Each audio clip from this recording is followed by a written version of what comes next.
Это мой самый частый ужин. Готовлю его 3 раза в неделю, и семья все равно просит добавки.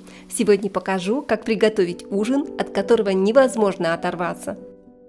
На холодную сковородку выкладываю тонкие ломтики бекона.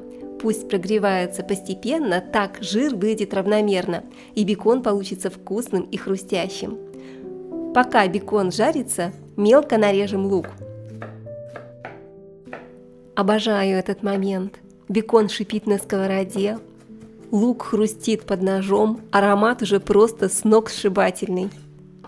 А что ваша семья больше всего предпочитает на ужин? Какие вы любите рецепты? Поделитесь в комментариях. Переворачиваем бекон. Посмотрите, какой он румяный, золотистый, просто идеальный, хрустящий, ароматный. Удержаться, чтобы не попробовать, почти невозможно. Жарим бекон до золотистости с другой стороны, чтобы он прожарился равномерно. Перекладываем готовый бекон на бумажное полотенце. Пусть впитает лишний жир. Но не выливайте жир из сковородки, на этом беконном масле сейчас все будет жариться, там и есть весь самый вкус. На эту же сковородку выкладываю куриные бедра. Запах стоит просто потрясающий. Приправляю курицу солью и черным молотым перцем. Ничего лишнего, только базовые специи и хорошее настроение. Иногда простые сочетания дают самый вкусный результат. Обжариваем курицу до румяной корочки с одной стороны.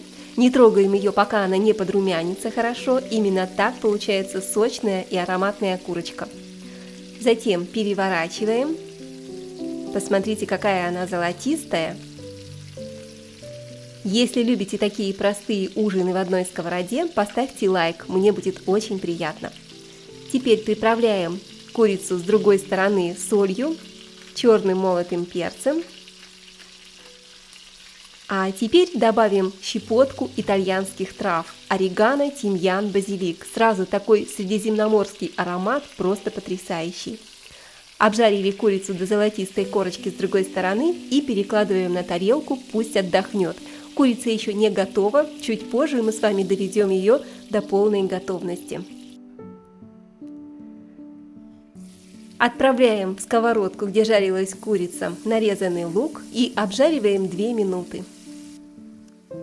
Лук сразу впитает в себя все ароматы бекона и курицы, это золотое правило вкусного соуса. А пока жарится лук, мелко нарезаем чеснок. Дополнительно еще измельчим чеснок, порубим его помельче. Обожаю этот момент, только начинаешь резать овощи, и кухня наполняется теплым ароматом. Так пахнет настоящий домашний ужин.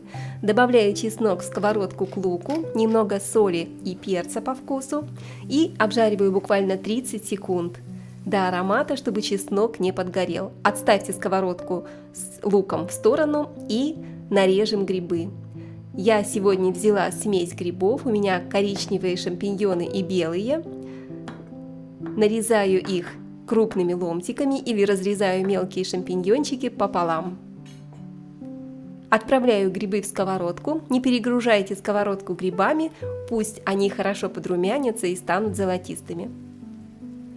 Добавляю к грибам щепотку соли, это поможет грибам выпустить влагу и подрумяниться. Жарю 5-7 минут, и они станут золотистыми, сочными и очень ароматными. Только посмотрите, вот этот момент – чистое удовольствие.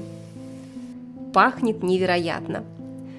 Теперь нарежем бекон, который мы с вами обжарили до хруста. Перекладываем его на доску и рубим при помощи ножа.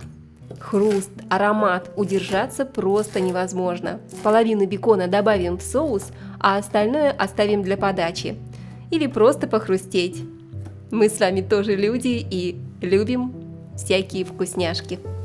Добавляю бекон в сковородку к грибам. Теперь все объединится, копченый вкус, грибы, чеснок, и сюда же вливаем сливки. Аромат просто сводит с ума. Только посмотрите, как красиво. Соус становится нежным, густым, шелковистым. Это тот самый момент, когда нужно добавить немного тимьяна. Добавляю свежий тимьян.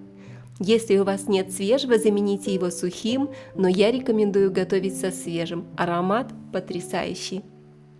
Сюда же вливаю куриный бульон. Это сделает соус более легким и нежным, чем если только приготовить его на сливках.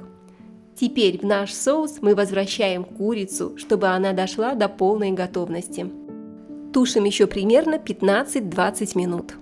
И если вы считаете, что этот рецепт заслуживает того, чтобы поставить ему лайк и поделиться им с вашими любимыми друзьями, не стесняйтесь нажать кнопочку «Поделиться» и подписаться. Так вы точно не пропустите самые вкусные и полезные домашние рецепты. Только посмотрите, какая золотистая курочка, нежные грибы и сливочный соус. На вкус невероятно нежно, сочно, и этот бекон добавляет тот самый хруст, который хочется почувствовать в каждой ложке.